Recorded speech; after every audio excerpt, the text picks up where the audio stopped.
first question is, what are the potential mental and physical harms of young athletes being pressured to tough it out and play through pain? So I will address a little bit more the physical aspects of it because I'm an exercise physiologist. We generally say it's not good to play with pain.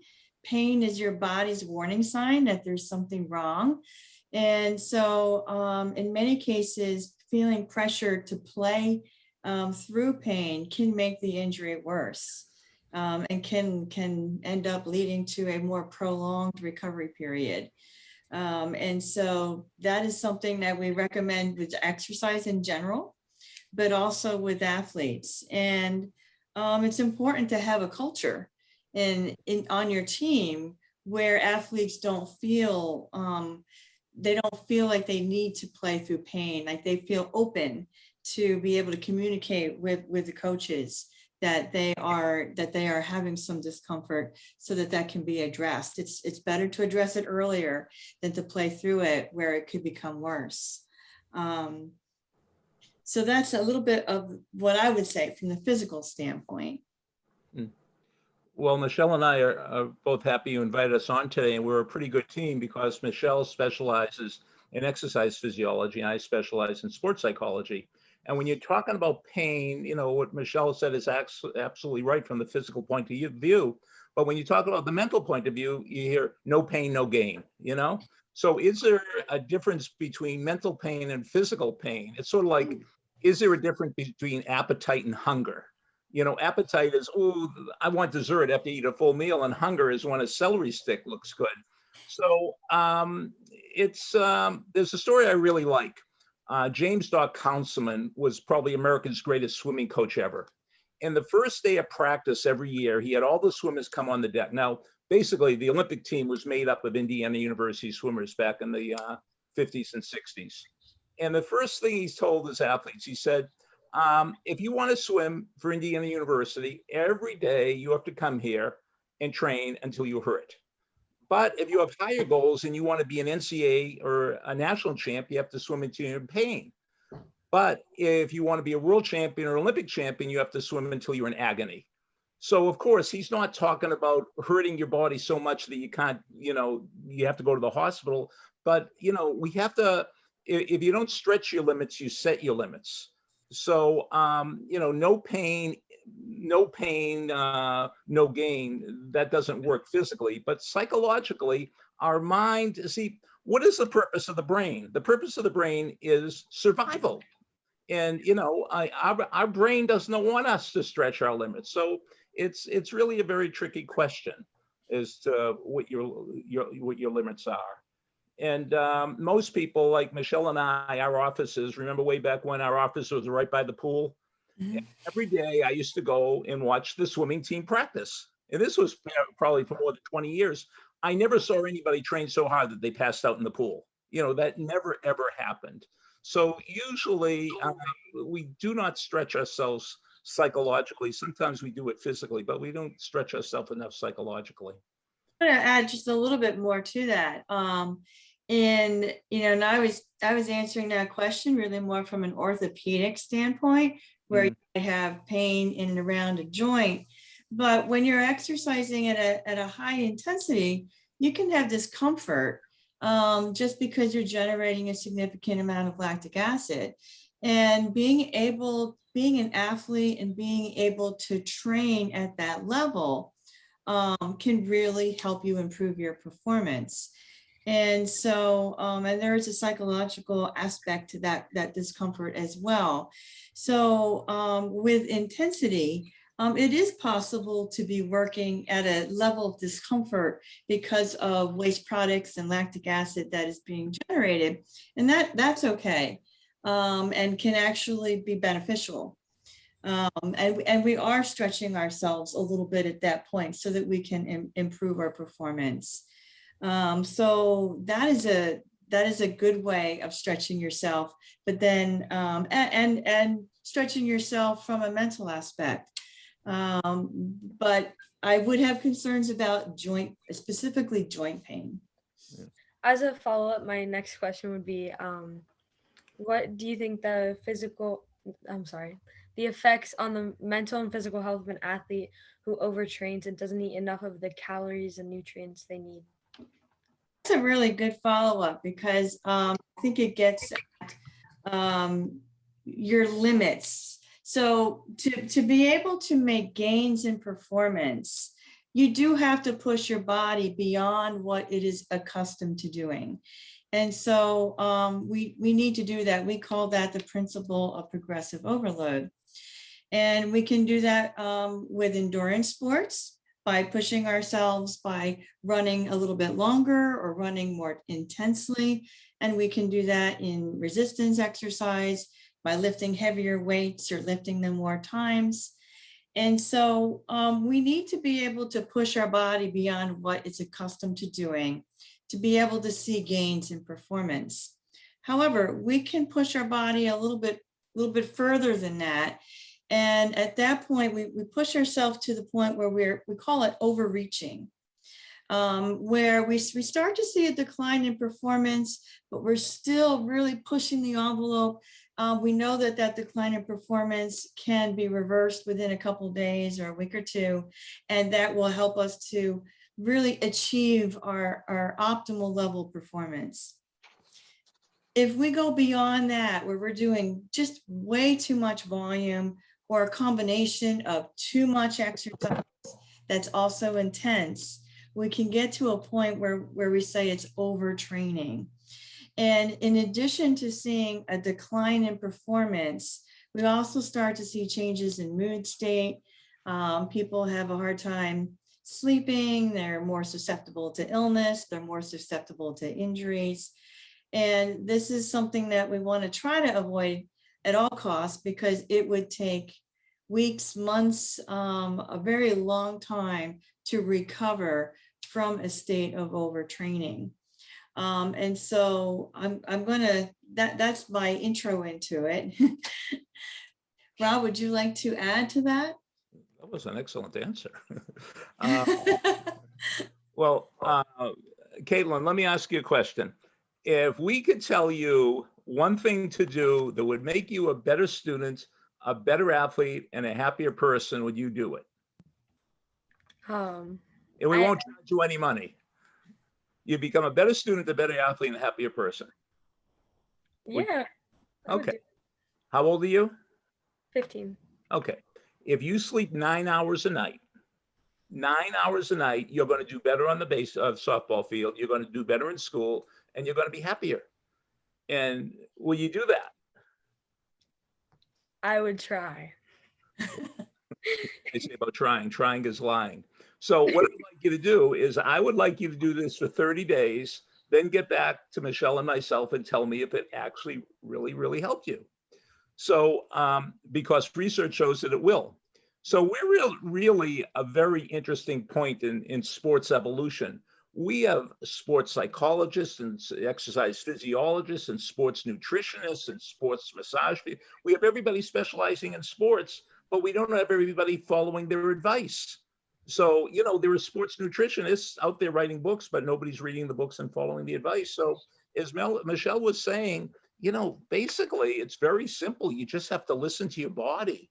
And you know, your body tells you when it needs food, and you just have to listen to it. But there is some very, very strange things happen with some very, very strange coaches who they weigh their kids every day, or they're obsessed with body image and stuff like that.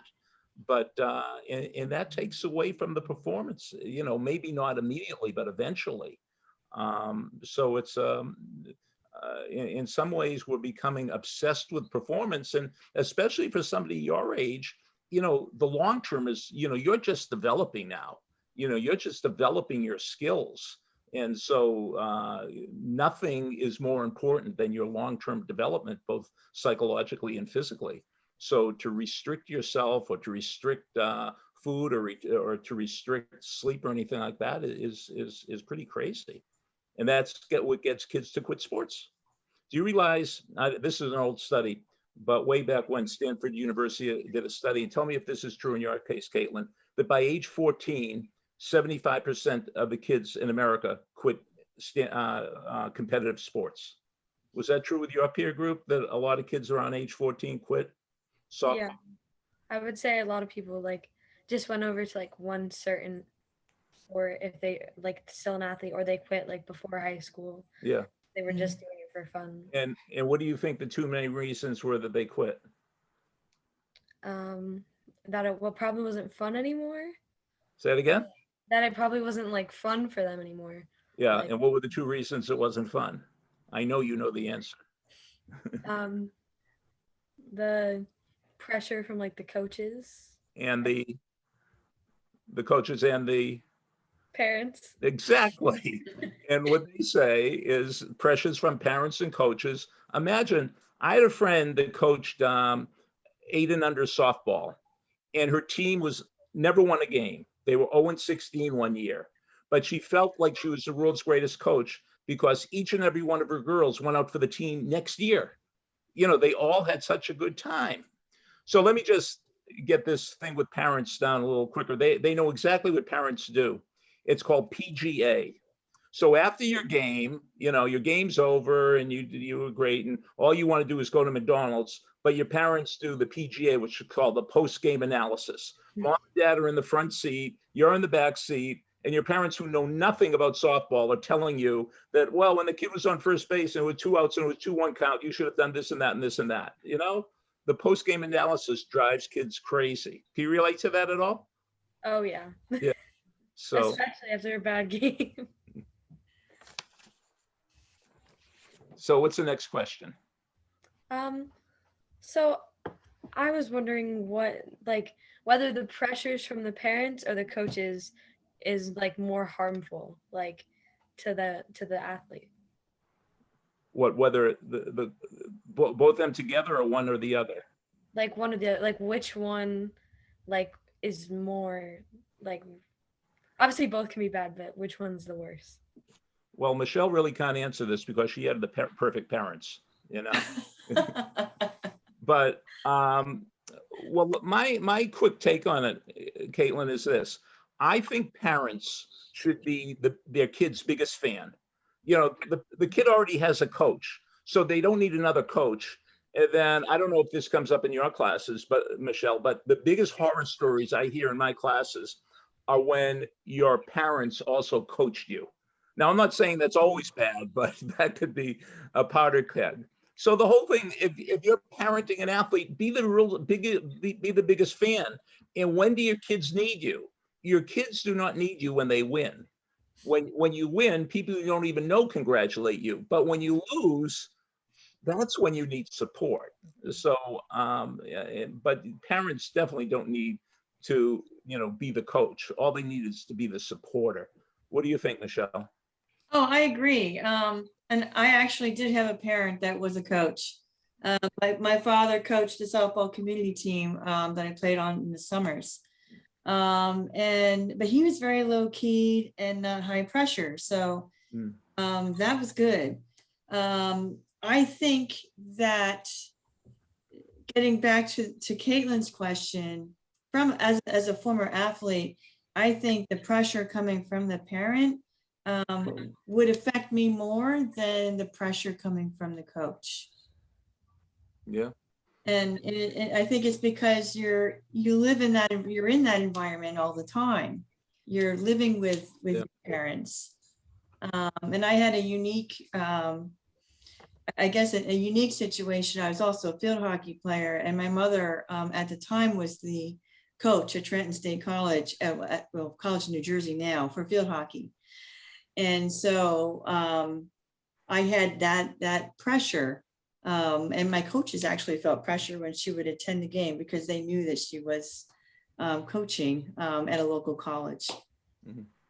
So yeah, I would think it would probably be more of an issue for the parents, but you would feel it from the coach as well. Yeah. And, basically, whether we're talking about parents or coaches, I think it's important both of them realize that, if you're playing sports and you're playing competitive sports, we're not talking about recreation, we're talking about competitive sports, it's important. I mean, practice is important, competition is important, but it's not special. Don't make anything special like, oh, this is it, it's now or never, it's do or die, there's no tomorrow. It is not special. It's just another game. And when we make things special, I heard this horrible story. There was a state championship baseball game, high school level, down at Toms River. And, lost to the 7th inning, crucial at bat, and the kid's up at bat. And all of a sudden, his father starts talking to him. His father says, hey, Joey, I've been waiting my whole life for this at bat. Imagine saying that. And of course, the kid hit a little ground ball at second base and the game was over. So sometimes we just make things too special. Yeah, I agree. Yeah, I think that the parents can be living through their child's experience vicariously, and that puts a lot of pressure on the young athlete. And the other thing is, Katelyn, is to don't put that type of pressure on yourself. Don't say all of a sudden, you're a junior or senior and the coach from Dartmouth is there and you want to go to Dartmouth. Oh my God, you make it really, really, really special. We don't perform well. I always remember, Michele, that when former President Clinton had a very serious heart operation, and that night on the nightly news, they interviewed the head of the cardiac surgical team. And they said, what was it like operating on President Clinton? And they said, well, we knew it was the former president, but we treated him like any other patient. They didn't make it special. Just like the other, So the whole secret is to make practice more like competition, to make competition more like practice, and don't drive yourself crazy over any single game. My next question would be, how do you think we can prevent the burnout in athletes, like prevent them from burning out? Well, if Michele can answer that question, she can write a book and become a multimillionaire. I mean, how do we prevent burnout in anything? But that's a tough question. That's a tough question. I think where I would come at it from would be early specialization. Over the last couple of decades, when I was growing up, we didn't have early specialization for the most part. When the season changed, you just went to another sport. And now there's a lot more pressure, I think, from parents and to some extent from coaches, for kids to specialize in a single sport very early. And that tends to promote more burnout because they're doing the same thing for a prolonged period of time. They're more prone to injuries. And so the SHAPE, which is the Society for Health and Physical Education and Activity, and some of the professional organizations like American College of Sports Medicine advocate that especially young children and elementary age children are exposed to a variety of different sports where they can become more physically literate, and so that they become better movers. They have a greater variety of motor skills, and they're not pigeonholed into a single sport that they're playing year round. So I think one thing would be to encourage exposure to a lot of different types of sports early on, and not specialize until you get into perhaps middle school or even high school. We find that some of our better elite athletes actually did specialize quite a bit later. So that would be one thing that I would suggest. Yeah, you're absolutely right. The overuse syndrome is a very, very big deal. But it's interesting.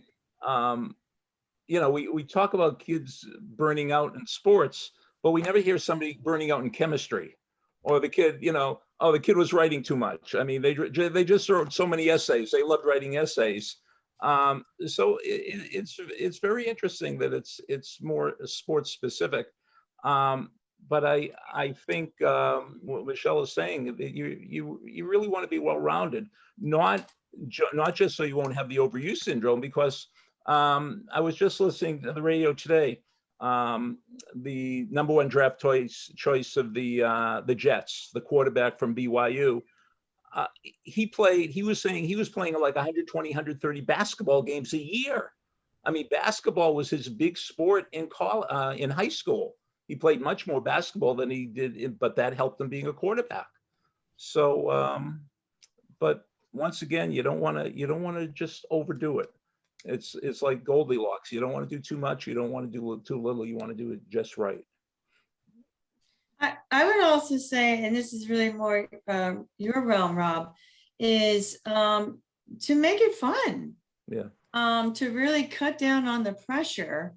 I really liked your suggestion of, just taking it one game at a time and not making any one game special. Yeah. But doing whatever you can to encourage social interaction and fun, and not putting so much pressure on athletes. Katelyn, do you see this happening? Do you think a lot of playing one sport and starting at an early age and not playing multiple sports, it's being driven by college, the potential of getting a college scholarship? Do you think that has a lot to do with it? Yeah, I think a lot of, playing all year and just focusing on that to make yourself better than other people so you can be that, star athlete in high school, get that college scholarship, And I think I've seen it a lot with like my own teammates and a lot of like what you said before about like the fun in it. Like once it stops becoming fun, I think people don't like it anymore and it becomes like a job.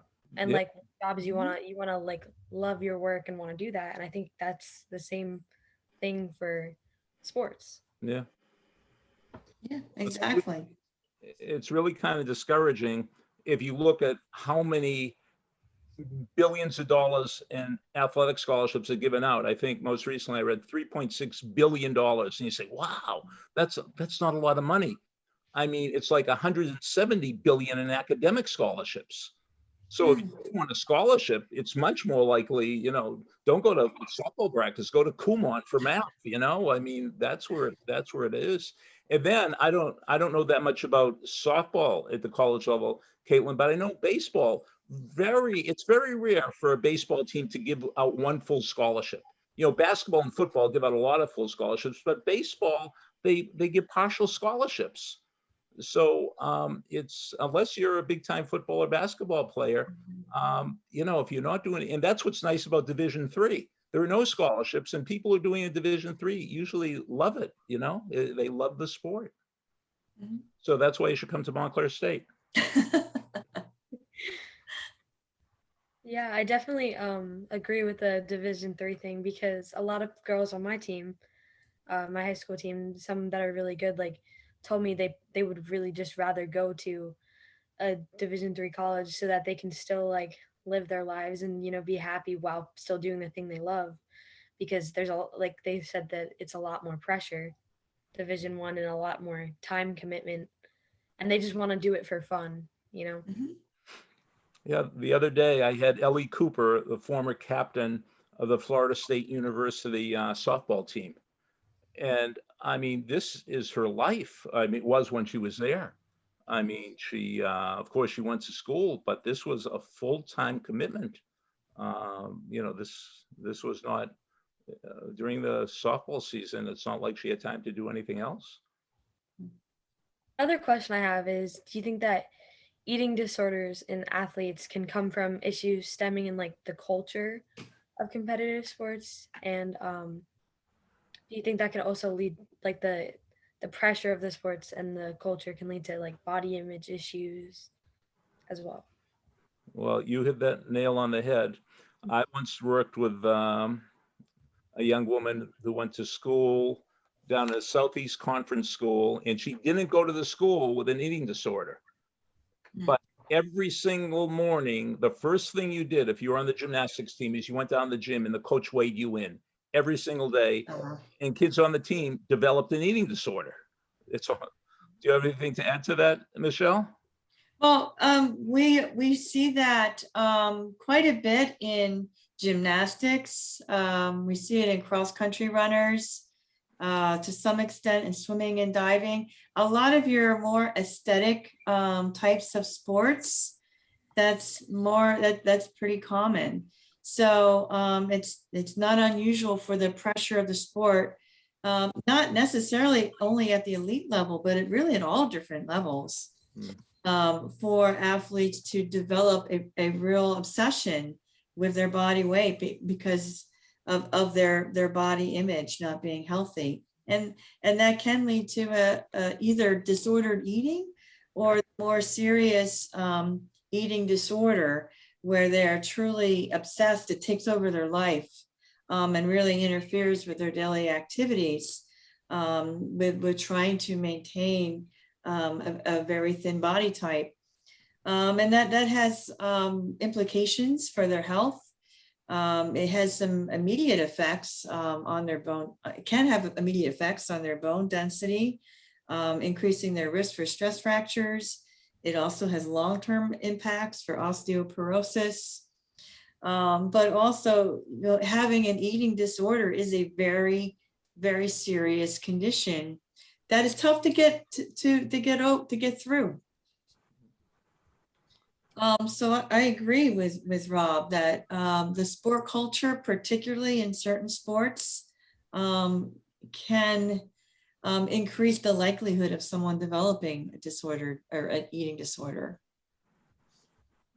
So this is without a doubt the stupidest thing I ever did in my life. When I was in college, I went to the University of Massachusetts in Amherst, and I was on the wrestling team. And in 1 week, my weight, I went from 204 pounds to 177 pounds because the coach wanted me to wrestle 177 pounds. So for 7 days, I was living on ice cubes. I was just sucking on ice cubes. I was constantly in saunas.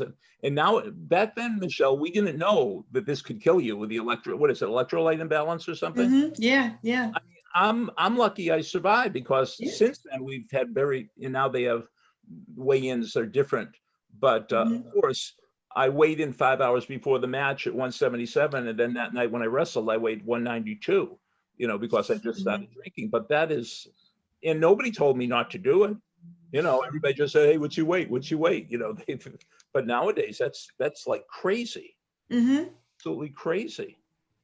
Yeah, I actually was writing about this in my article I just wrote, but I didn't realize personally, like, until I actually saw a TikTok about it from a team, but I always just thought like eating disorders is like understandably like wrestling, gymnastics, dance.